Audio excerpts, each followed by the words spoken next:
Okay, welcome, good evening, and welcome to the September 11, 2025 special meeting. I'd like to call the special meeting to order, and we're going to start out with Jen leading us in the Pledge of Allegiance.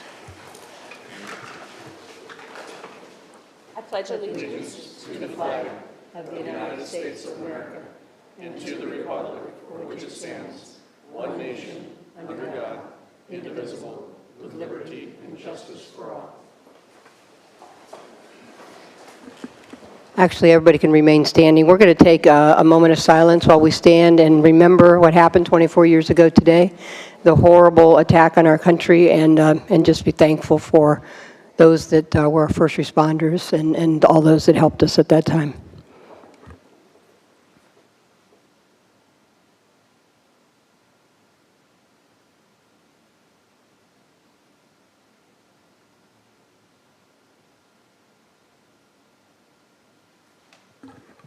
Thank you.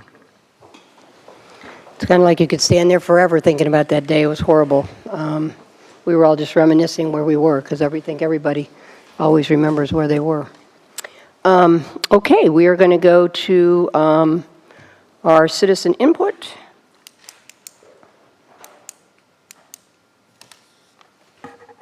Oh, okay, I don't have it on my little cheat sheet, but okay, so citizen input. Anybody in the audience that wishes to speak on an issue that is not on the agenda?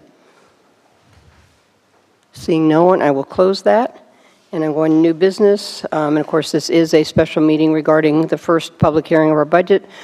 So Resolution 25-22, establish tentative millage rate for fiscal year 2026. Jen, would you please read Resolution 25-22 by title only?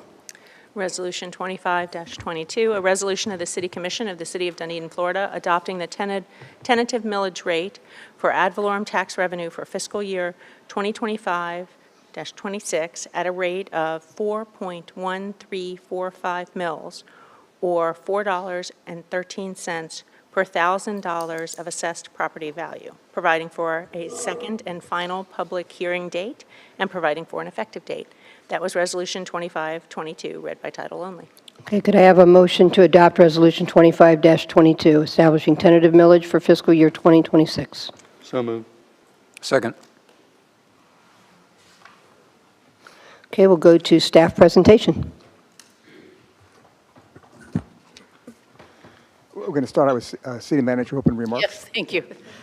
Good evening, Mayor, Vice Mayor, and Commissioners. This is the first public hearing as a predicate to adoption of our fiscal year 2026 budget. And I want to emphasize that you are adopting a one-year budget tonight, fiscal year, as I said, 2026, which runs from October 1st of 2025 to September 30th of 2026. This is actually the end of a long process, and I kind of feel like we're in the last mile of a marathon.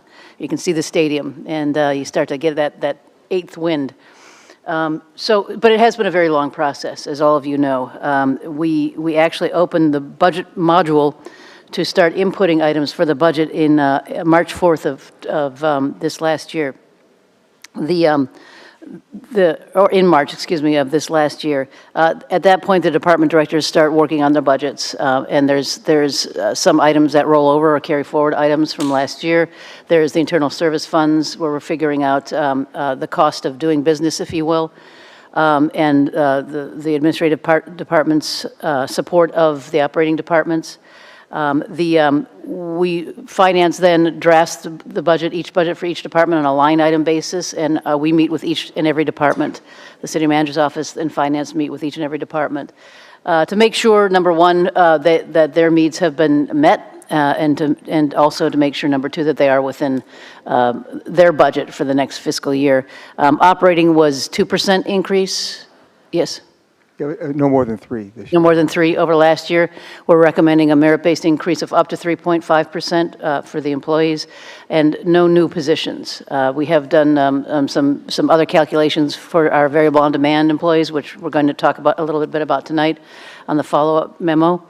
We then scheduled 2 public hearings for the City Commission in a workshop format. And the workshop format is the first public hearing in particular is when you first see the budget. The 5 of you first see the budget. And it's your opportunity to discuss the budget moving forward and some of the items you see in it. And that's after we've held a strategic planning session as well with the City Commission regarding items that you'd like to see moving forward as part of the budget. So that original workshop was July 18th, and then we held a follow-up workshop on August 6th. So those are all-day workshops, as all of you know. But I think it's important for those watching to understand as well that you already have a good, probably 14 hours of sitting on this dais, reviewing this budget and making recommendations to staff. And so we get to this evening, which, as I said, is the first public hearing in regards to the budget. We have to schedule these public hearings around the county commission and around the school board public hearings. So sometimes that gets a little bit tricky, but here we are. Staff is recommending the City Commission review the budget tonight and some of the minor changes that we've made between your last workshop and this evening. And we're asking you to approve it at first reading after your discussion, and we'll move to second reading on the 23rd. There are some things that statutorily Les is going to have to go over with you right now, so I'm going to turn it over to him to tick those boxes. Thank you. Great, thank you. Les Tyler, the Finance Director, and I'm here with Jean, our Budget Manager. And as Jennifer mentioned, there's a few things I need to read as part of the truth and millage, and I'll go through these slides.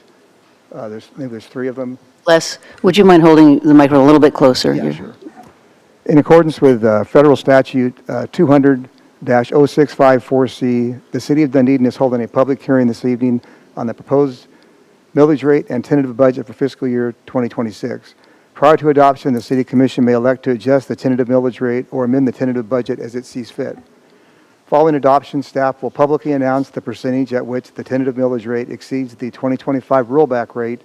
Staff will also state the date of the second and final public hearing when the final millage rate and final fiscal year 26 budget will be adopted.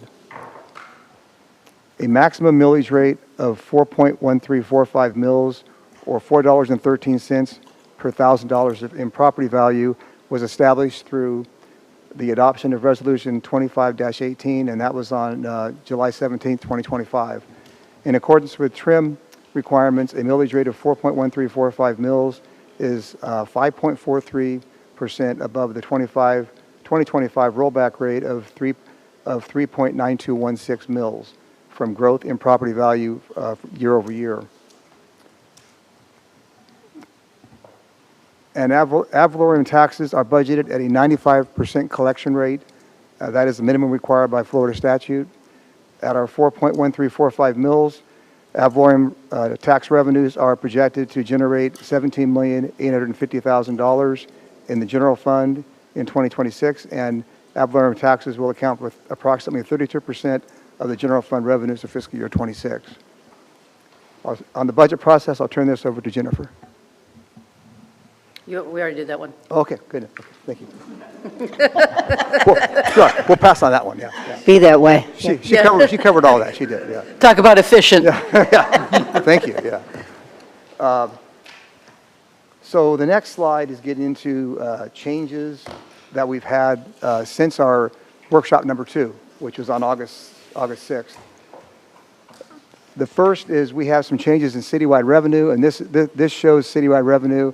Far left column is the balances at workshop 2, and the far right are the revised balances in our tentative budget. We had changes for charges for services, a small dollar amount increase, mainly due to the fact that we moved boat ramp revenue out of the marina fund and put it in the general fund. It's a small increase of just about $5,000. We also have, for debt proceeds down below, we had a $60,000 increase in the general fund for increased disaster recovery expenses that have occurred that we wanted to add into the budget we're aware of. And we have a $294,000 reduction in the marina fund because the marina bulkhead project came in under budget and less than anticipated, so we made that adjustment. So those are the key drivers in the changes on the revenue side. And moving to the expenditure side, and this is the same thing. These are citywide expenditures, and from workshop 2 to this evening. And I'll start, I'm going to go over the larger dollar amounts, and the largest adjustments are in operating. We had about a $1.5 million decrease in operating cost, and that's primarily due to two key things. We had a $1.9 million decrease in stormwater, which was mainly due to, we have a Gabion project that we moved from operating to capital, and the line below that we'll talk about in a minute. The offset to that is in the line below it, but we determined that the project was more of a capital project and not operating, so we reclassed it basically, and that was 1.9 million. And then we also had offsetting that, we had a $400,000 increase in the water administration hardening project for the water admin building, and that budget was moved from 27 to 26 because we received grant funding and we want to start the project sooner because we got the grant in place. So that's what makes up that net of $1.5 million decrease. And on the capital side, right below it, the change there is mainly due to, we had about an $11.4 million decrease in the for the Highlander complex. We moved the cost. We discussed this last meeting. We identified and we've estimated that the cost in 26 will be about 25% of the project, and then we moved the rest to 27. So we have a large reduction in capital cost in 26 because they moved to 27, and that was about $14 million. And we also had a small work in the other. We also had an increase in the Marina Fund, just offsetting the expenditures, moving more dollars in the Marina Fund because of the timing of us getting our line of credit that we'll be working on later on this year, probably in December timeframe. So those are the biggest change here is just the fact that we discussed this is actually a Board of Finance recommendation that we had all of the aquatic complex project in 1 year, and we moved it into 2 years to be more realistic when the cash will be spent. So those are the major changes in capital. We also have for debt service, which is about $415,000 line item there. We had this is another reclass. It's a change in the reclass. We budgeted for our. I mentioned before GASB 96. GASB 96 is a new GASB that came out last year, and it's for subscription-based software. And we've got NeoGov software for HR. We've got ClearPoint that we use for the strategic planning, and ClearGov for the budget. And also, we've got our new public works software that was just approved last month. We had those in operating costs in our 26 proposed budget, and discussing with our auditors, we felt that it was more accurately to put those in debt service because they are part of this 96 subscription. So we moved the dollars from the operating cost and to put them into this debt service cost to follow the guidance of 96. So that's kind of an accounting change basically. Those are the primary ones. The other ones are fairly small numbers. And moving to this next slide is showing the changes by fund. And the largest changes are in the general fund and the penny fund, which had large decreases in expenses due to, again, we moved that 75% of the construction cost of the Highlander Aquatic Complex out of 26 and put it in 27. The total cost over those 2 years are the same, but we moved it to show more of an accurate cash flow for the project.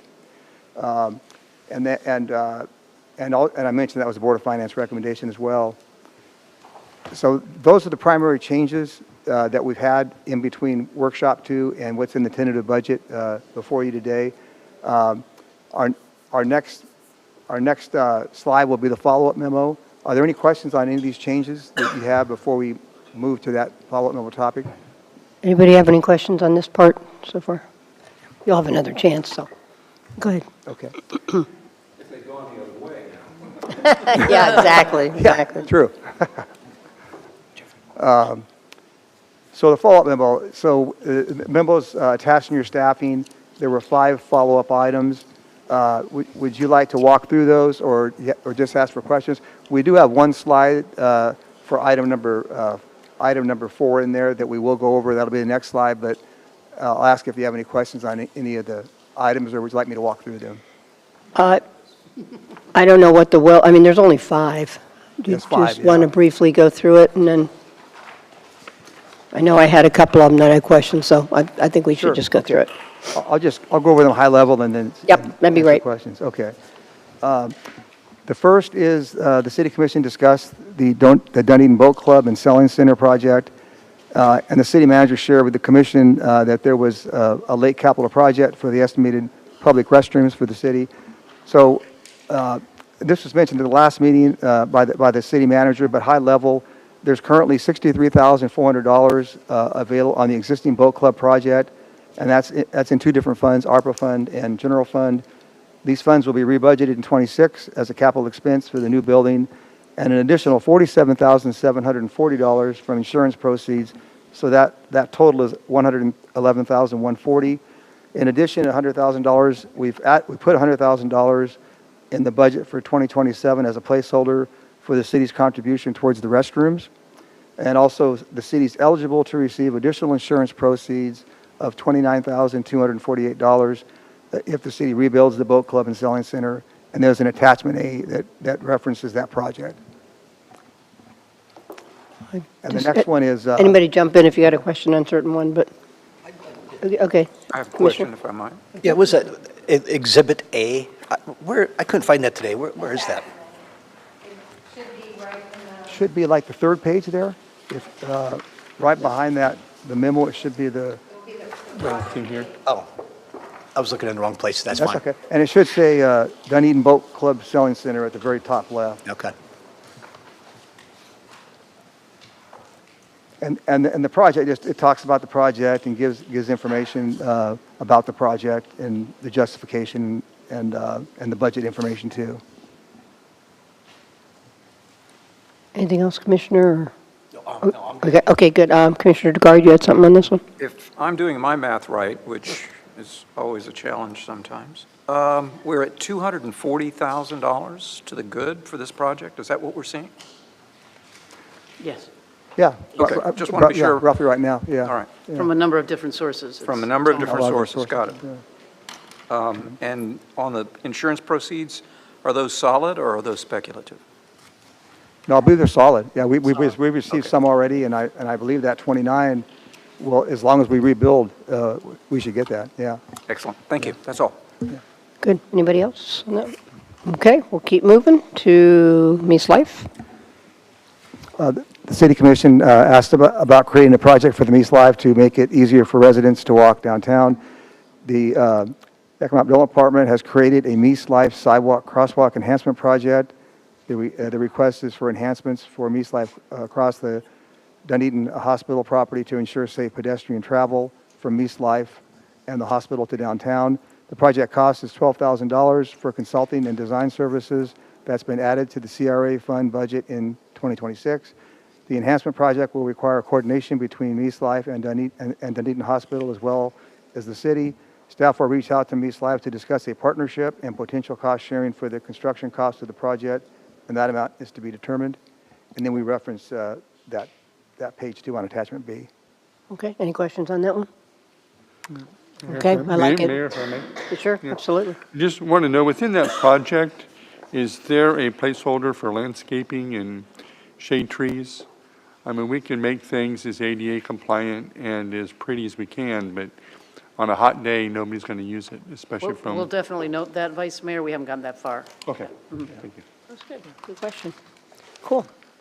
Okay, moving on to the biggie, number 3.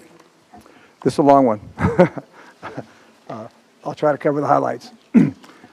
This is the VOD question that came up at the last meeting, and we were just trying to, working with Human Resources, trying to add some clarity to the conversation.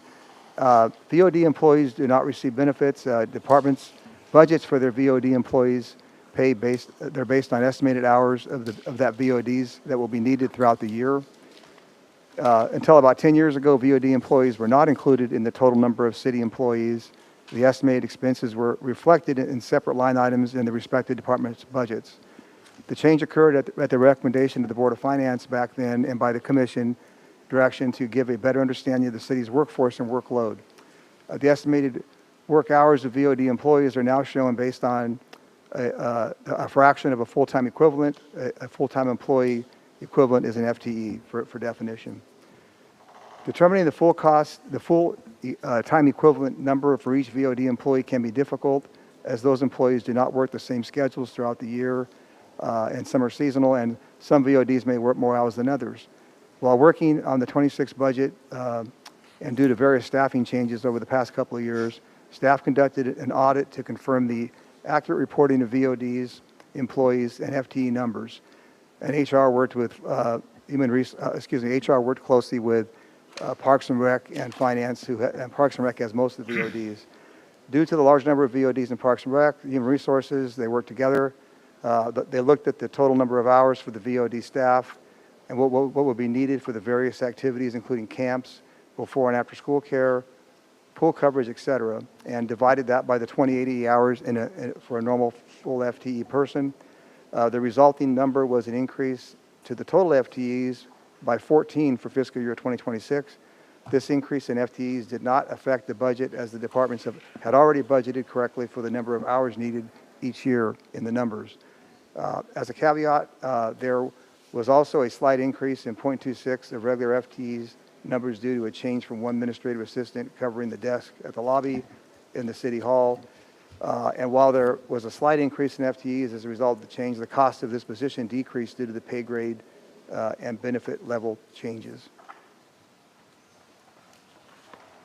And then on the next page, there's a comparison of 25 by department, 25 VODs, and in 25 there were 10.32 in total, and in 26. And you can see the big adjustment was in Parks and Rec. They were 24.42 in 26, and then that net change of 14.10. Questions about this one? Okay, well, I have a question. On page 76, I guess, of the new budget, the final budget, so I guess I'm trying to understand, like, did we truly have a full-time equivalent increase of 14 positions, or were we just not calculating it right and we've corrected for it? Yeah, I would say we were not calculating it right, and we corrected it. Yeah, we were not. Especially if the money was there, then that would... Yeah, that's right. There's no change in the money. The funding was always there.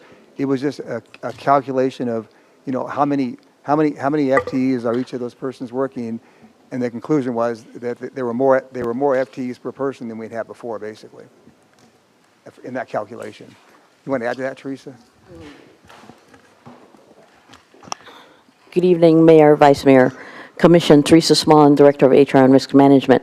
The way the VODs works is the department calculates the amount of hours needed for the programming. So say you needed 100 hours of programming, for the programming, but you may get a VOD that's going to work 4 hours per week, and then another one that may work 6 hours or 20 hours per week. So that's how you end up looking like you have more VODs than you had before. Because at one point, we were just basically saying every VOD is 0.5 hours, which isn't accurate, because you may have a VOD that's working 0.2 hours and another VOD that's working 0.3 hours. So that's where it gets a little confusing when you try to equate VODs to FTEs, rather than saying how many bodies do we need for this, programming, which is mostly your summer camps, your before and after school. But this number, again, is not necessary number of bodies. It's again, number of FTEs, right? Yes. So, yeah, I'm just trying to think of how, I still don't really like how it shows here, because I think if a citizen's looking at it, which is exactly why I brought it up, because he was, unless you may know who that might be, but he was digging at it, and it was like, what are you talking about? You're not raising FTEs. You're adding positions, and you're acting like you're not adding positions. City manager just said, we're not adding positions, but we're adding positions. So I think there's still got to be a way. I mean, I understand this is done. I mean, you just printed this new document, but I just think for next year, and I don't know if it's like, do the true FTEs and positions in one chart, maybe make it a 2-page thing, and then one is kind of what you showed with the departments and number of FTEs and maybe hours, and then what that equivalents, and then bring it together. So it's really clear it's two separate things and very different animals. I don't know, but I think it's still very, it still looks like we are adding 15 positions, which the normal person in our community right now would think, are you crazy? So I just, it's perception, so. Yeah, Mayor. we can definitely Yeah. work on that with Please. HR. If we were to engineer the history to our new standard, what would that look like? Would it be much closer in numbers for 25 and 26, or can we even do that? Yeah, that has been the challenge from day one when the Board of Finance requested the change from actual people to FTEs. Okay. Because like I said, and the VODs, keep in mind, they don't get any benefits. So we just pay for hours worked. So, you know, in a perfect world, if you need 100 hours, you could get 5 people for 20 hours, right? But with VODs, you could get 3 people at 6 hours and another 5 people at, 8 hours. I'm just spitballing here. So it may look like you have more people in the seat, but you're not paying more money. You're still budgeted those 100 hours, and you're still paying that number of people for those 100 hours. Go ahead, Commissioner. Yeah, it would seem to me, and I think my two colleagues characterized it, but it seemed to me that you could fix this by simply just adding up the hours and basing that against what the number of hours is a full-time equivalent, instead of just counting the bodies, because now, that actually is what we're paying for, is the hours. Right. So we could work it and just try to get it more legible, if you will, it more, in a manner that, a layperson would comprehend better. But, the challenge will always be that you're not always getting the equivalent of a full FTE when you're working with VODs. Mayor, may I? Yes, please. You know what I'd like to do is that, because we've struggled with this for Right. a couple years now, Right. both on the staff side and the commission side. And I think it's because and- we couldn't do good history. And Right. so it always throws it off. Right. Go ahead. And we have good information now. I mean, HR and Parks and Rec and the Golf Club is another one that has VODs. And they come and they go, and their hours are very not constant. So what I'd like to do is that, let us get together as staff, because I understand what you're saying, what it looks like in the community.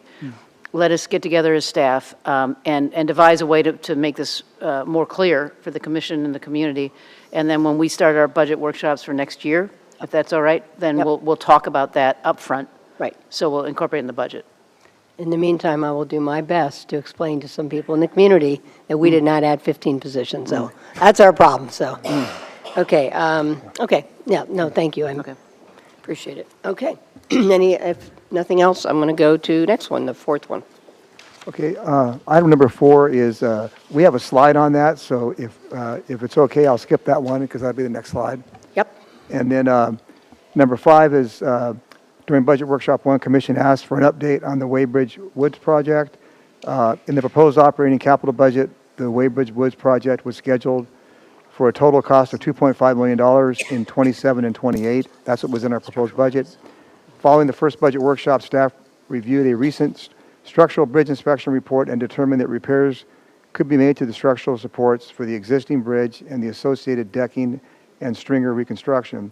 The new estimated cost, based on that review, for the project consists of $150,000 in design costs added to the 26 budget in the multimodal impact fee fund, and then $1 million for construction scheduled for 2027, with enterprise fund, utility fund contributing $65,000 towards the project, and the remainder coming from the general fund. And we have the project page in the back for that as well, updated. questions on this one? Sorry, questions on this one? Mayor? if I may. Yeah, Commissioner Descartes. Thank you, Mayor. First of all, I want to thank you for making that separation between capital expenditures and operating expenditures. It became a lot clearer to me where our challenges are, as well as opportunities. So I'm very grateful, and I know you spent a sizable amount of time on parsing that out. So very grateful for that. Inside that, we, looking out 2 years is a little like looking through a crystal ball. And the last 2 months have shown us that things change rather dramatically, and in this last 2 months, much to our favor. It's difficult to, in this variable world, pin your hopes on things, but this gives us a lot of hope, and I appreciate that so much. More of a comment than a question, but wanted to put it out there. So you went over Waybridge as well, right? Yeah, Waybridge, yeah. Any Okay, questions on so Waybridge? anybody else have questions? Okay. So originally, we'd planned to replace that bridge, correct? But it can it's repairable. It's repairable, yeah. Okay. Yeah, it's repairable. Engineers went out and looked at it, and they filled it with these budgeted amounts that do design first, of course. Yeah. That it could be repaired and also make sure that our utilities that are there are safeguarded and, Good. supported. That's wonderful. Thank you. So I had a question about it. So it's like half the cost of what was in the original proposed budget, right? Based Yeah, on it's our. about half, yeah. Yeah, on our Less than half, analysis. actually, yeah. And I was just going to clarify, Commissioner Sandbergen, I mean, this thing's been going back and forth. At one time, it was just like, the developer put it in, too expensive, too hard to deal with, it's going to be torn down when it's obsolete, to, well, wait a minute, we can't tear it down because it's holding up a couple of our big pipes, so we should repair it. But it's fine except for the walkway. Well, then how much would it cost for the walkway? So anyway, it's kind of been around and around, but obviously our issue will be when we can afford it with some of the other pressures that we have. I do know one thing, though. If we're going to get the right to do it at some point, we better be talking to the homeowners. Yeah, and as you know, they took their vote, and you had Right. called to my attention that time is of the essence. Right. So, and we'll reach out to them now that we have it budgeted, and Okay. in moving forward, we didn't want to kind of put out there a false sense of hope on the bridge itself. So we'll get to work on that. They're going to need help with. They're going to need an easement. They're going to need a meets and bounds legal description for the easement, the formal dedication. We're going to need help from the city attorney, and probably their HOA attorney, and on and on. So, And I wouldn't overpromise no. that it's going to happen in 2027 to be completely rebuilt, because we'll have a lot of pressures on ourselves, so. Yeah. Anyway, that's just my view. But anyway, even though I have long wanted to get that thing going for people, but I'm just trying to be cautious that we don't overpromise what we can really do. Okay, so next. Okay. Okay, the next slide is that item 4 we just discussed. I just wanted at a high level go over, and this basically is the general fund with no capital scenario. And what we've done here, there was a lot of discussion at workshop 2 about in our discussion in workshop 2, we have a balanced 26 budget. In the outer years, we had the shortfall we talked about that was at that time $5.8 million in the outer years. And this scenario here is taking out all of the capital from 27 through 31, and it still is leaving in our non-reoccurring operating, which is our repairs and maintenance, which is most of that is our roofs, our roof projects, and HVAC projects, stuff like that. We felt that was necessary and needed, so we did not take that out. In addition, we also removed all the costs related to the Highlander Aquatic Complex project. That's the only project in 2026 that we took out, only because of the size of the project. And so what we did was we took out the cost of the project, the debt proceeds, and also the debt financing in the outer years. But everything else except other than those items are exactly what was in the general fund before. And this sort of leaves operating costs, with a net impact here. So as mentioned, the budget workshop number 2, the shortfall discussion was about $5.8 million per year. In the slide above, you can see in the follow-up memo, when you take out capital, the shortfall is about $2.950 million. So it's just over half, about 51% of that $5.8 million is operating impact, basically. And as discussed before, staff's plan is to you know, in the very near future, we've already had discussions, but in the very near future, start putting together our plan to reduce operating costs, you know, and I'm going to focus on operating right now, reduce operating costs and look at all the costs that we're looking at in this particular slide and look at ways to reduce our costs in future years, in 27 and then future years as well. And we'll be looking at reducing expenses, as we discussed a little bit, you know, working with departments. We've had discussions on this already with, you know, looking at departments across the board, you know, how much can we reduce? Some departments can reduce more than others, and we'll be going through that exercise with the city manager and the departments. We'll be looking at if we have any inefficiencies in programs, but we can save dollars in, and also looking at some potential strategic service reductions too, strategic ones, you know, just with thorough thought and input.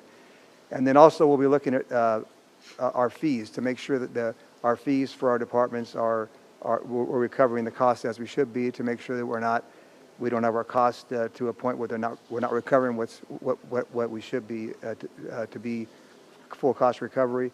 So work with the city manager in the months ahead, and then we'll be bringing options to the city commission to consider to reduce these operating costs moving forward. Are there any questions in general on the general fund no capital scenario?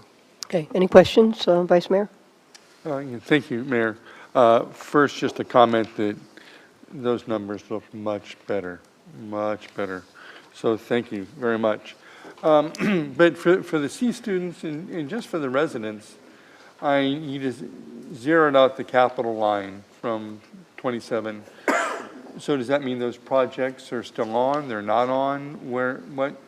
Yeah, the capital projects are still needed. The only purpose we did this for was we had discussion at the workshop too about, you know, we're talking about this number and how much, and what's causing this, you know. So this was an attempt to work towards, you know, well, is it capital or is it operating? So this is more or less showing that that just over half of the impact that we discussed at workshop 2 is operating, labor, and just, you know, ongoing operations, right, and not capital.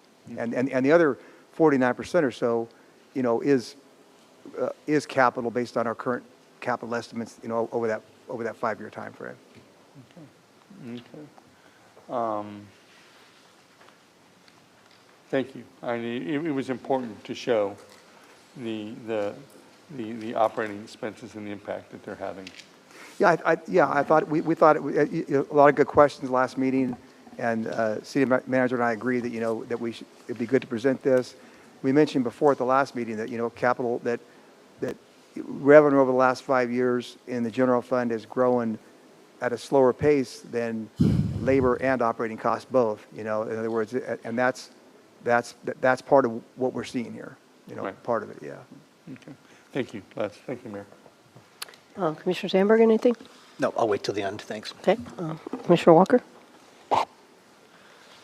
Yeah, I'm sorry to have you do this again, but you talked about a number of different steps, contingencies, mitigation that we can embark upon. Can you just summarize that again? Yeah, sure. Yeah, we'll be looking at fees for services. We want to look at especially our large departments and make sure that a lot of them have updated and had studies done or compared to peers. But we want to make sure everybody has, and make sure that we're charging what we should be for programs and services and fees and that sort of thing. We'll be looking at that, and then also we'll be looking at all of our departments in the general fund. We'll be looking at reducing operating costs, and we're going to work with all departments. Some departments will be able to reduce more than others, and we haven't.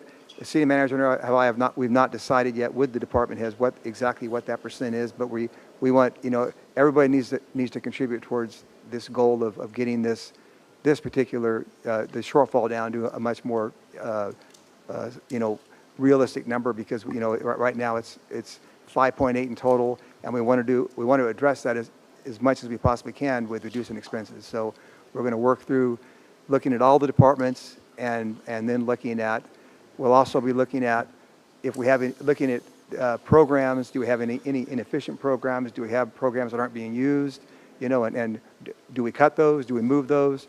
And also look at, on top of that, just, in different departments, do we have services that we feel that aren't needed, and do we do some strategic service reductions to, again, reduce costs more? Jennifer, you want to add to that at all, or? Sure, absolutely. So I think it's definitely going to be, moving forward, the plan that we put together is going to be a balance of creating or discovering and implementing efficiencies. It's going to be looking at levels of service, as Les had stated. It's going to be looking at cost recovery in some of our community centers, and in the outlying years, when we get to fiscal year 2028 moving forward, we would be considering a tax increase as well, ad valorem taxes. So depending upon our increase in value on property values moving forward, depending on exactly where we are after we've looked at all the efficiencies, but we need to look at everything in order to address that structural deficit once and for all, and put a plan before the city commission. And it's going to be a multi-year plan. It's not going to be a, one-shot deal either. Okay, thank you. Thank you. Commissioner Dugard? Thank you, Mayor. As I look at your miscellaneous line, I note that it's the same number moving on after 28. Can you tell me what's inside miscellaneous a little bit? You don't have to top of your head. I'm going to have to check on that one. Just give us a minute here, okay? Yeah. It's not a major impact in the overall budget, and I do understand the necessity of projections, but just thought I'd check on what's the composition of miscellaneous.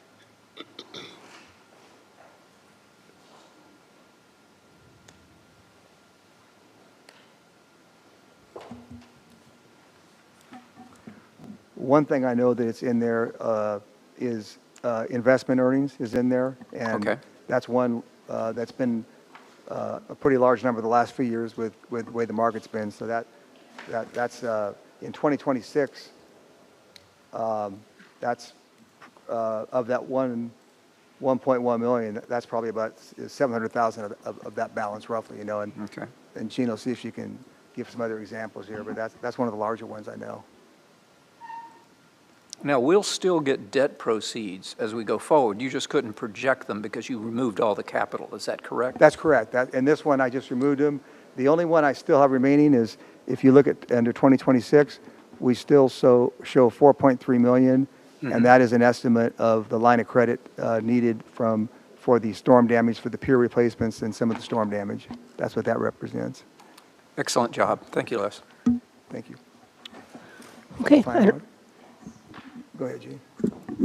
All right, so like Les said, a lot of it is the interest earnings. There's also some miscellaneous rent expense, rent revenue from the sheriff's office, Weaver Park property, Gladys Douglas. I guess we get some small rent amounts from there. Some contributions for the library. And, yeah, those are the big ones, Well, you've done a good job when we're having to pin down All miscellaneous. right. You go, Gene. That was a good Right. question, yeah. There we go. I don't have any additional questions, so more presentation? Okay, the next slide is, we're moving to positions, and I'm going to turn it over to Teresa to go over the next couple of slides.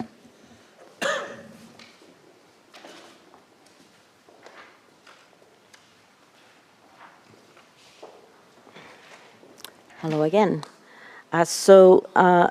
You may remember during the budget workshop, we presented a number of positions that were basically reclassifications, as well as the golf course operations, which requested 4 VODs without a change in the amount that was already budgeted. In the course of the Assistant Director of Public Works was posted as a vacancy, and in the course of filling that position, it became clear that based on some of the initiatives that the Public Works Department has been undertaking, that there is need for more daily high-level oversight So the position, the current assistant director position was filled recently by promotion, but that position is primarily as fulfilling the administrative role in Public Works. What is needed is operational management of the operational units in Public Works, that is solid waste, stormwater, fleet, and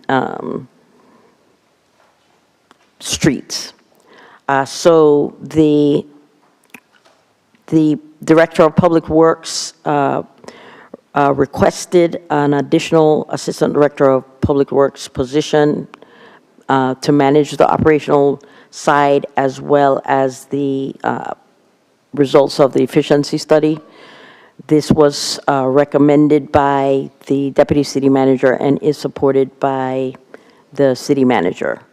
The slide that you're seeing shows the impact less the amount that's already budgeted for the mechanic. So what was recommended was to reclassify a vacant mechanic position that's currently in fleet to the Assistant Director of Public Works with the oversight of operations. So this is not an addition of a position, this is a reclass of a current position. So whenever we budget for a position, we budget at the midpoint of the position, and then we add benefits. Since this is a vacant mechanic position, the amounts that we usually budget for health benefits was already included. So we just added the amount for retirement, FICA, as an estimate. So that's the increase of the 91,550. Okay. Not a new position, but a big upgrade, so, yeah, reclass. Okay, go ahead, but I mean, I know what you guys are doing, so, and I agree with it, so. So the overall impact shows the position is funded through the various divisions in Public Works, about 20% each to fleet and stormwater, 10% to the general fund, which is streets, and then 10% facilities, and then the remaining 40% would be solid waste. So the slide shows the overall impact. The negative in fleet services is to account for the changing of the mechanic to the position. Okay, keep going. If somebody stops us. That's pretty much what I have as far as the change. Okay. Any questions? Okay, we'll keep going. Okay, now we're going to our general fund update in the tentative budget. And these are, we have some changes since the August 6th budget workshop number 2, and a few we've talked about before, but I want to go over the high-level ones briefly. On the revenue side, we had an increase in debt proceeds of $60,000. And that was an increase in the line of credit proceeds due to an increase in storm costs that we've added in the budget in 2026, so it's an offset. And then on the expenditure side, we have a few things. We have an increase in storm-related expenses of $69,032, and that's the offset to that revenue I just mentioned. We decreased the cost of the Highlander Aquatic Complex I mentioned a little bit earlier. We moved it from 26 to 27. We moved $6.4 million out of 26 into 27. And basically having it to where we have 25% budgeted in 26 and then 75% budgeted in 27 in our tentative budget. The total cost of the project has not changed. We just broken it out over 2 years now. We rebudgeted $86,140 on the Boat Club and Selling Center project in 26, and I mentioned earlier that includes some insurance proceeds of $47,000 in addition to the existing 25 budget. And then we also reclassed $22,850 in estimated boat ramp expenses. And we mentioned earlier, we moved the boat ramp revenue and expenses from the Marina Fund to the general fund, and this is moving those expenses over in 2026. The general fund reserve level is, as you can see down below, it's at 29.4%, and, well above the target of 15% in '26. I want to mention that, that it's increased so much because we reduced the cost of the aquatic complex. That's the reason it's increased so much. If we hadn't moved the $6.4 million of the aquatic complex to 27, that number would be that 15% that it was before. When we go over the long-range plan, I'll talk a little more about it. But so we look better in '26 now because we moved $6.4 million of the aquatic complex to the 27. That's why that's higher. If you look at the long-range plan there, which is the next slide, we've got the 29.4 that we just discussed in 2026. And if you look at the very first highlighted yellow row, you can see in 2027 the reserve is 5.7% and well under the goal, and that's pretty consistent with what it was in the proposed budget. So we really haven't changed much at all in total. It's just that we had moved that aquatic complex over 2 years instead of 1 year. Our shortfall in the tentative budget, if you go to the bottom yellow row, it is better than it was at Workshop 2. It's now $5,525,000 from 27 to 31, and that number was 5.8 million in Workshop 2, and we had a few adjustments, but a lot of that difference was that Wade Bridge project being reduced by about $1.6 million. So that was a good part of that difference there, reducing the cost of that project.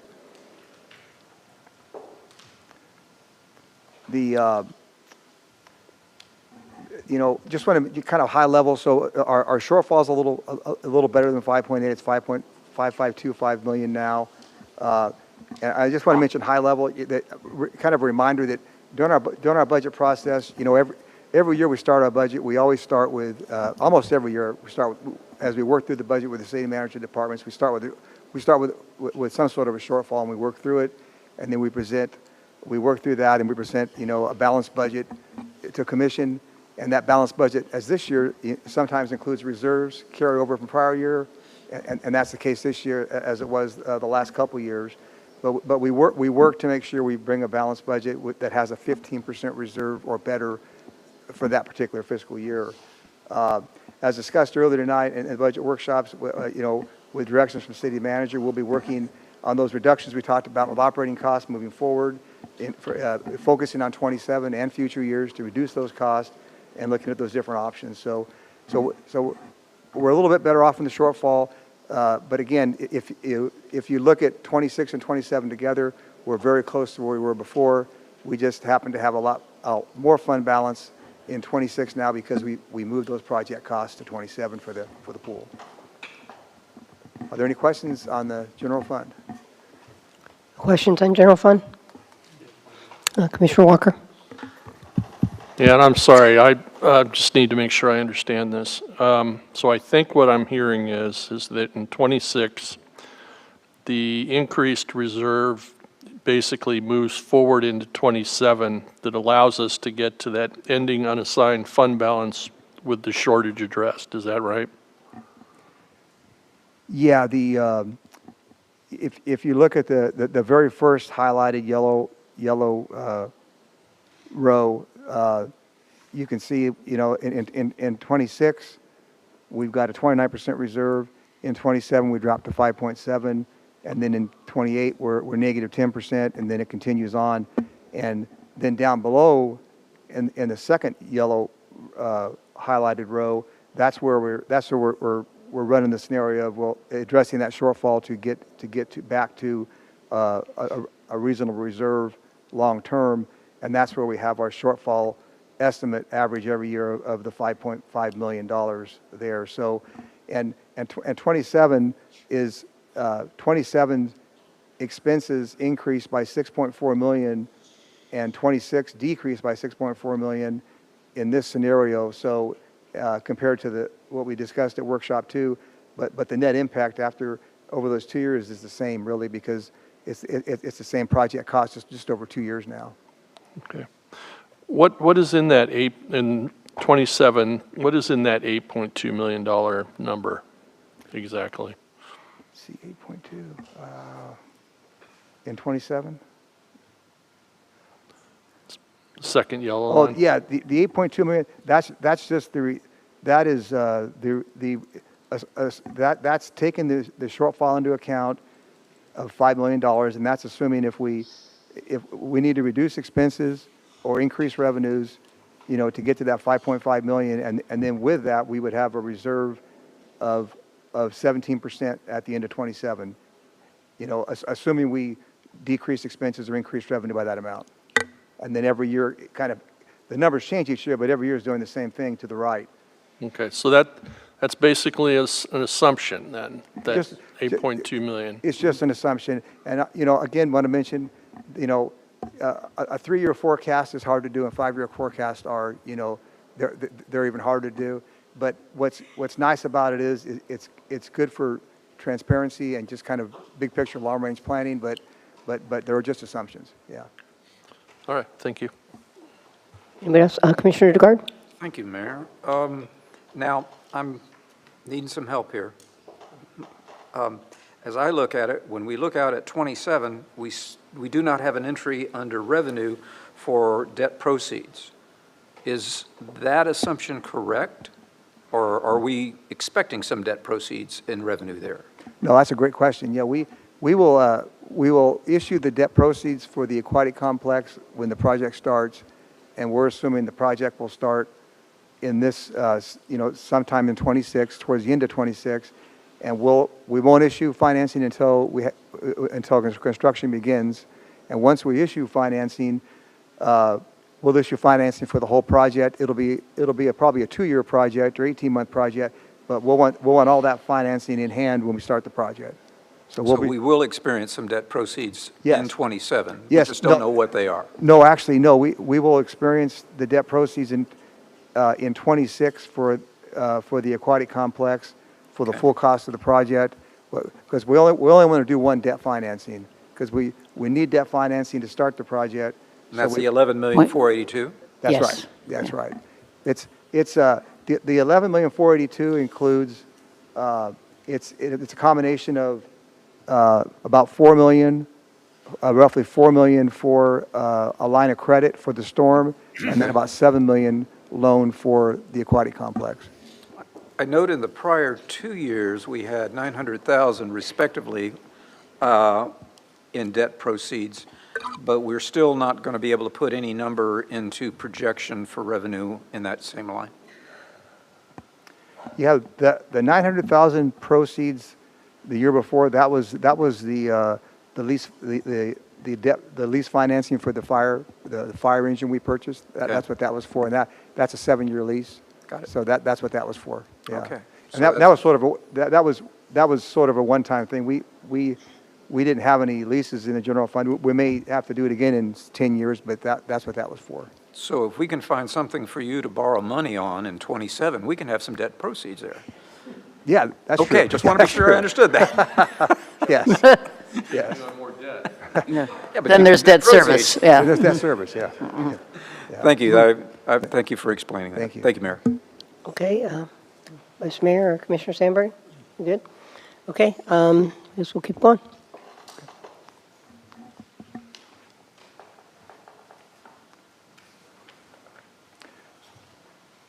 Okay, this slide is showing our 26 tentative budget, all funds revenues. This shows all funds, revenues, and expenses, and then a total at the bottom, you know, of all the funds for revenues and expenses. And it shows that on the left column, the revenue total is $164,436,000, and the total expenditures in all funds is $156,210,000. And just want to show the summary and by fund of the whole budget. Go to the next slide there. And next slide is we're going to the tentative budget discussion. Mayor, did you want me to go ahead and do this, or did you want to do the resolution on the millage rate first? However you'd like to do it. Let's see. I guess we should just finish this one. What do you feel, Jennifer? Yeah, Yep. Okay, thank you. go ahead and finish it off. So the fiscal year tentative budget discussion, the tentative budget may be amended at this point. This is required by TRIM to state this. And any desired changes in the tentative budget must be made prior to adoption. And now we're at the resolution discussions, and the first resolution is the tentative millage rate, which is, after that one, we'll do the resolution for the tentative operating budget. Okay, so let me go ahead and take any other questions from the commission before we open it up for public input? Is that the end of the presentation? Yeah, Yes. it is for the budget, and yeah, it is, yeah. Okay, Any questions at all? I did have let me a know. couple. Yeah.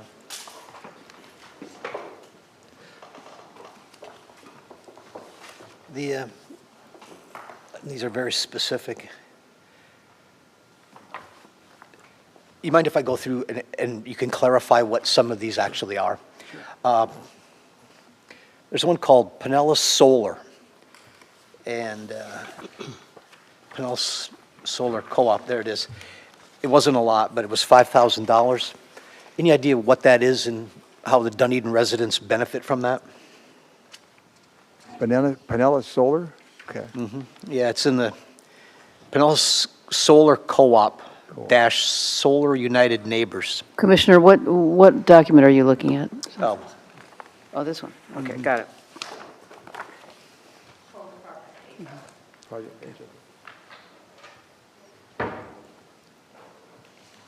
it's under the boat club information. Oh, it's in the boat club project? It's a separate project. I just wondered what that is, who benefits from that?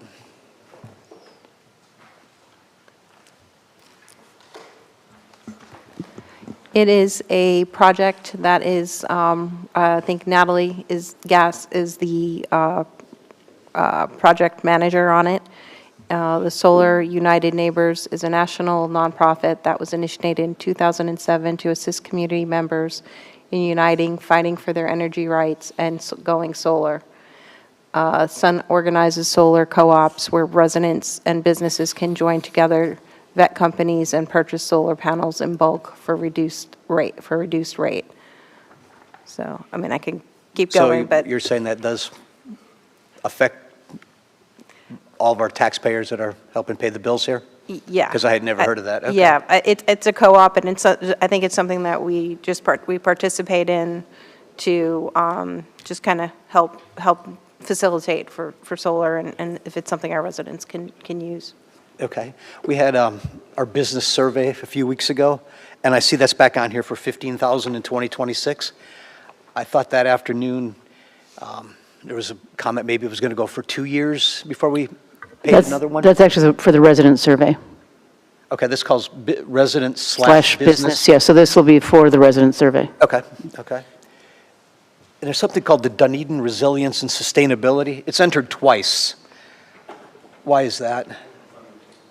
The project has multiple funding sources, and it is a project that was brought forth by community development, and I believe that it is to give some rebates to residents who are doing resiliency and sustainability projects.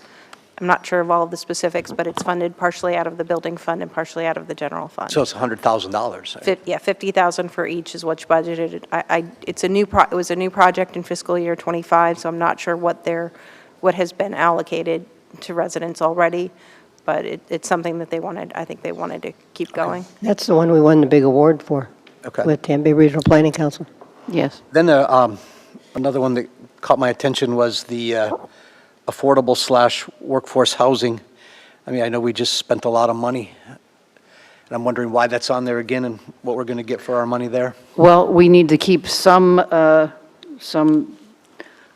bacon in the pan, if you will. We're looking at other affordable housing projects, and, we still look at tax incentives and that type of a thing, and usually when there's affordable housing, we share in some of the capital improvement costs and that type of thing, so we want to keep on moving forward with that initiative.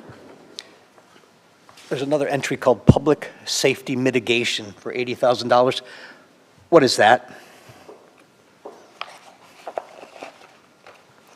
Let me pull that up. Okay.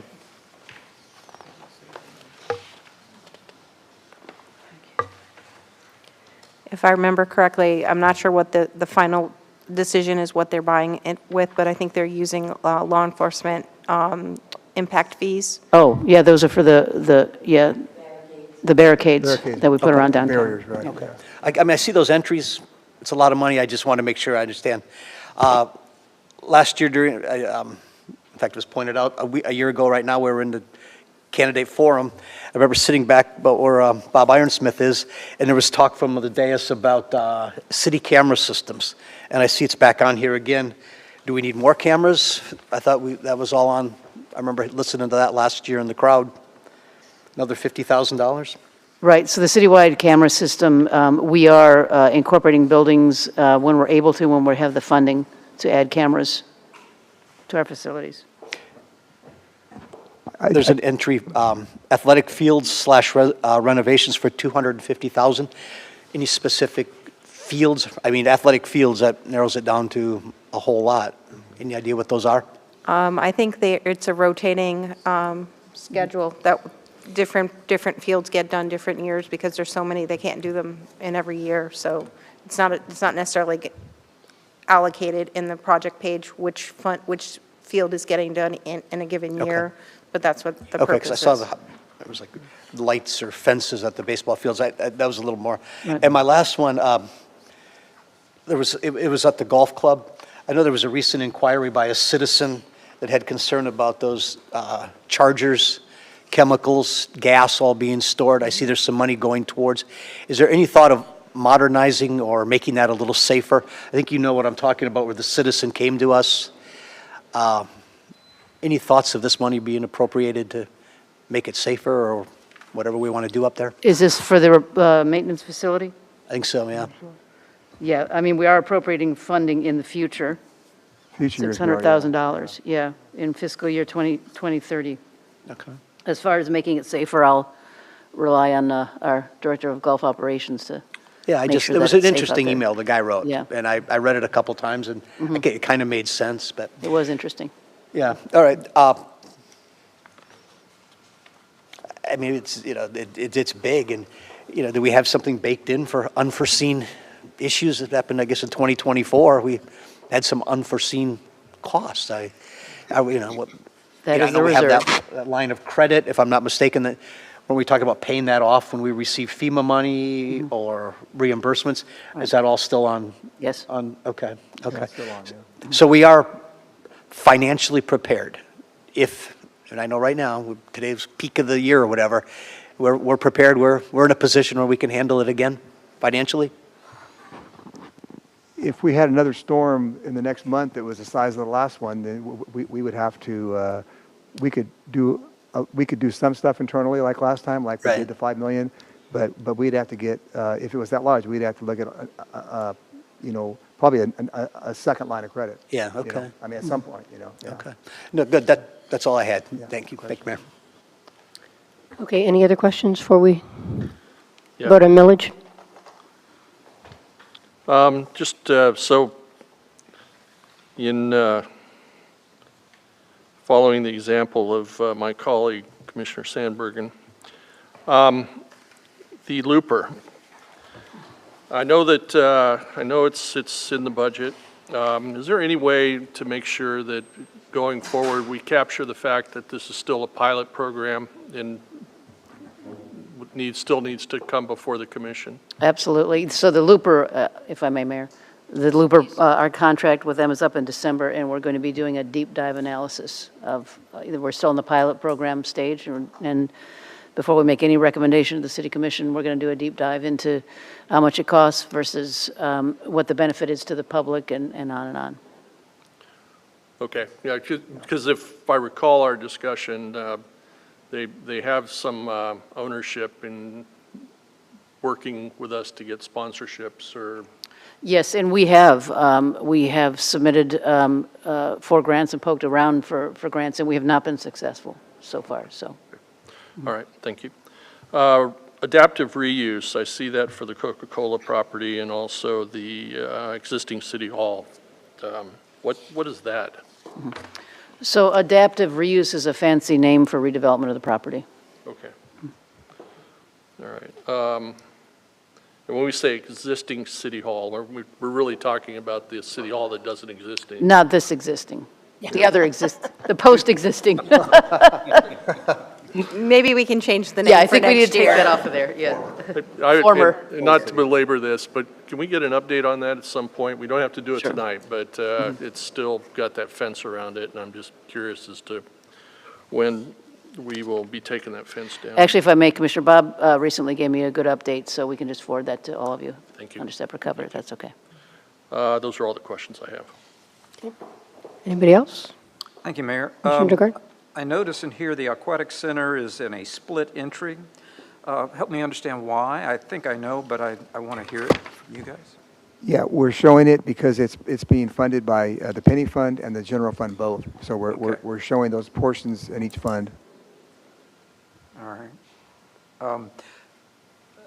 And I know that you're looking out in the year ahead, but the way I see it, we're revenue about 4.6, 4.7 in the following year. It looks like about 14 million. Is that what I'm looking as I combine those two numbers for various years? Yeah, 14 million for the pool for the expenses in '27. That's what was moved out of '26. Yeah, and that. We're going to probably be talking about that a lot. Is that correct? Yeah. Yes. Okay, I thought so. Under the review of special events, there's no entry area. What are our thoughts as what we're going to see or populate there? So we are going to be working with Tony Mulkey as well as members of staff after Christmas to review the special events and make recommendations to the city commission moving forward. We didn't put a funding source on it because it's in-house. It's, so we don't need a consultant. We don't need any help with that. But we wanted to make sure that we had a business plan initiative, so it's in the books that we're going to be working on that. Thank you. That's all I have, Mayor. On that same note, are we going to be getting recommendations on the Mardi Gras? Yes, yeah, we are. I committed to you that we would have a recommendation for you on September 18th at the city commission meeting.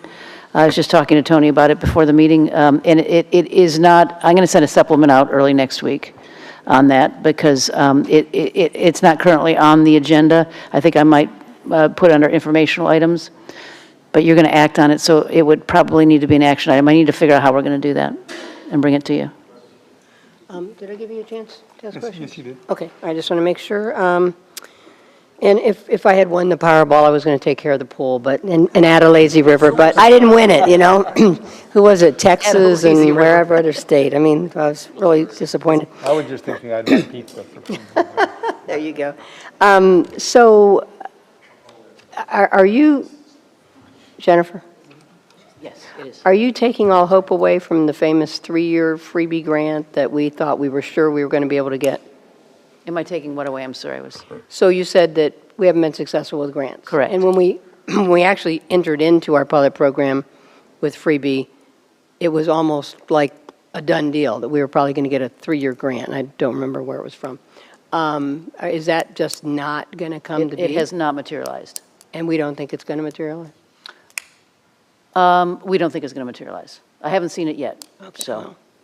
Well, that's unfortunate, because, because that'll make it, Then they better have their numbers, because I've tried to get good numbers, and I didn't feel good about what I've gotten, so. Well, we continue to try to work with Freeba to get those numbers too, so, Well, and just some understanding of how much they're marketing it, yeah, So- absolutely. Anyway, okay. Okay, so I will open it up for public hearing, and again, this is a public hearing and public comment specifically to establishing tentative millage rate for fiscal year 2026. So is there anyone in the public that wishes to come forward and speak to this issue? Seeing none, I'll close the public hearing. And and again, I'm just going to focus us because we'll be doing the operating capital budget in the second one. So if we could keep our comments to the actual millage rate, I think that would probably be efficient. So, so I will start with Commissioner Walker. Oh, wait, I'm sorry. I will not start with Commissioner. I will start with the maker of the motion, Vice Mayor. I apologize. Thank you. Caught it before it was too late. It's And okay. it's so important. No, the millage rate historically throughout the county has always been on the low end comparatively to the rest of the other municipalities. We're all aware of the stresses that are happening in the homes, in individual houses, and with inflation and everything, and the city isn't immune from those same stresses. And so, certainly rollbacks are not in a position. So the idea that we're able to maintain a millage rate since 2016, and reserve levels have been remaining constant, which is my goal. I just thought is pertinent and important that we just maintain it. So I'm in favor of this millage rate. Thank you, Mayor. Okay, and the seconder of the motion was Commissioner DeGarden. Thank you, Mayor. I'm chopped liver, by the way. Never. Thank you, Mayor. I have one fan. Yes, I am also in support of this. I had an education today, thanks to administration, on rollback, and I now fully understand it. Thank you, Finance Department. And so we understand that difference as being 5.43% relative to what we expect the rate of inflation to be if we were trying to keep exactly the same expense to our homeowners and our residents that we place the millage on. So it would be wonderful if we could actually accomplish that. But with what we're facing in the not too distant future, and with what we've experienced in the not too distant past, this is miraculous. And I wish to compliment staff for putting this together. Okay, now I will go to Commissioner Walker. Now you can talk. Thank you, Mayor. Yeah, so I'll just echo the Vice Mayor's comments. The fact that we've been able to hold the millage rate constant since 2016 is a testament to the fact that we are indeed good stewards of the taxpayer money. And when I say we, staff is. So greatly appreciated. We, in the past, have discussed rollbacks, and, quite frankly, the rollback really doesn't really provide a benefit, because in the end, the property owners and the taxes that they pay are, the amount is negligible. And so, back to the fact that we've been able to keep it constant and still continue with all the great things that the city does is just a remarkable feat. And so I'm in favor of it, and thank you very much for the in-depth analysis. Okay, Commissioner Sandberg. I really think that's, it says a lot about the leaders of the city that were here long before us, and to be able to hold it at that rate. I mean, that's what doesn't go up in price these days. I think it's an incredible city to live in, and I think the taxes are very fair. Somebody told me the other day, man, I can't believe my taxes went up. Well, they didn't. Am I right? I mean, the millage rate, other than the assessed value of their house. Right. I mean, look at what you get. And to be able to hold it at that rate, that's a real kudos to the entire staff and the people that came before us. Thank you. I'm 100% support. So my words have always been slow, steady, stable. And I think, again, that being able to hold that millage rate is really important. We have talked about, doing a rollback in the last few years, and thank God we did not, because we did have the unexpected emergency. And we've been able to ride that, and I think, I'm going to knock on wood as I'm saying that. God bless, we don't have any more, but we don't know. And we've, again, slow, steady, stable. And we've been experiencing inflation, labor costs, keeping our good people, and we have great people, again, backbone of our city. We had put quite a bit of money into our firefighter contract, and because at the end of the day, we didn't want everybody being a trainee on our fire department, and that's what we have. So what's what we have to do? We got to be competitive. So I would like to tell everybody that I actually am getting a tax decrease this year, but I also had a flooded home, and so I'd rather not have had a flooded home. But that's where some of those decreases in money is coming from too. But yeah, I'd take not getting flooded over that. So, I'm definitely supporting the current millage rate. So I think we go to roll call vote. Commissioner Sandbergen. Aye. Commissioner Walker. Aye. Commissioner Dugard. Aye. Vice Mayor Gao. Aye. And Mayor Franey. Aye, and that motion passes unanimously. Okay, now we're going to go to Resolution 25-23, establish tentative operating and capital budget for fiscal year 2026. And Jen, please read Resolution 25-23 by title only. Resolution 25-23, a resolution of the City Commission of the City of Dunedin, Florida, adopting the tentative operating and capital budget for the fiscal year commencing on October 1, 2025, and ending September 30th, 2026, providing for a second and final public hearing date and providing for an effective date. That was Resolution 25-23, read by title only. Okay, and could I have a motion to adopt Resolution 25-23? So moved. Second. Okay, and staff presentation, anything specific to this, or you're done? No. Okay. All right, any additional questions for staff on the operating and capital budget? Okay, and so I will open up the public hearing. Does anyone in the audience wish to speak on the operating and capital budget, Resolution 25-23? Seeing no one, I will close public hearing, and I will go to commission comments, specifically to establishing tentative operating and capital budget for fiscal year 2026. And the maker of the motion is Commissioner Sandbergen. I guess I'll just make it real simple. I really appreciate your quality time and effort to not just you two, but your entire staff. You're well-informed, you're professional, and the way you deliver it, it says a lot for the entire city. But I'm very confident in your abilities and your competency to lead us through this. So thank you. Okay, seconder of the motion, Vice Mayor. Thank you, Mayor. Yeah, well done, Les, staff. Jennifer, well done. You guys worked incredibly hard. This was a hard year. Next year will probably be just as hard. But you've able to maintain, for me, reserve is incredibly important. And it's still not where I want it to be, but we're not dropping any. So 20% would be great. Les, if you could just work on 20%, that'd be fabulous.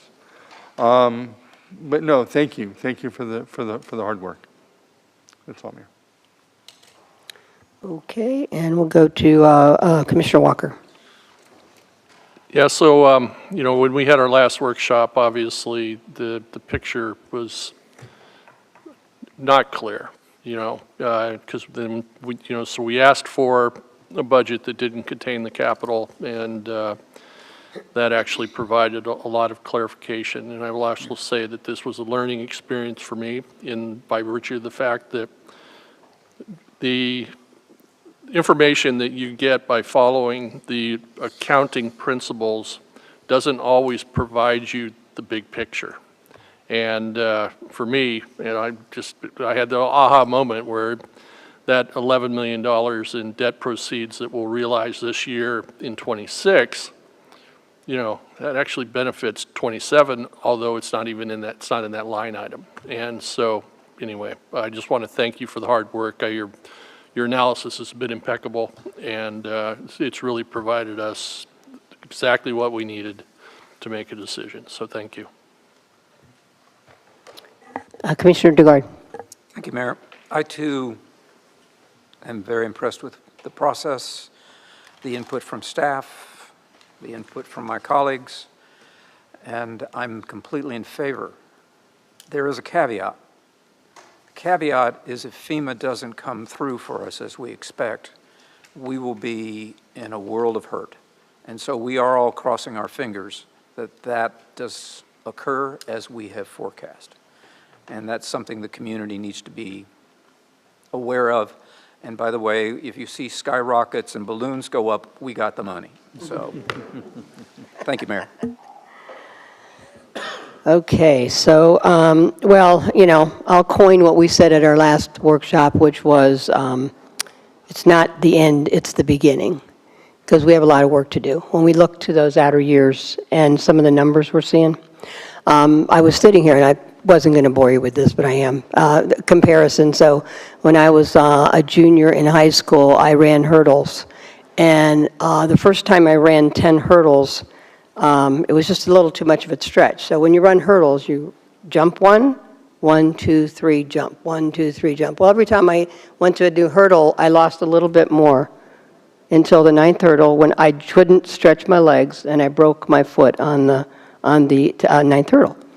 So my point is, every year we're looking at a little bigger numbers. And every year we're stretching and, yeah, we can do this, we're going to pull this out. At some point, I don't want to break my foot. I want us, and this is where I say again, it's not the end, it's the beginning. Because what we agreed on, of course, at that workshop was that we were going to really do, from day one, after this budget ends, a real deep dive on how we can really create some added efficiencies. We've already seen some of them that we can do. They just have to be implemented.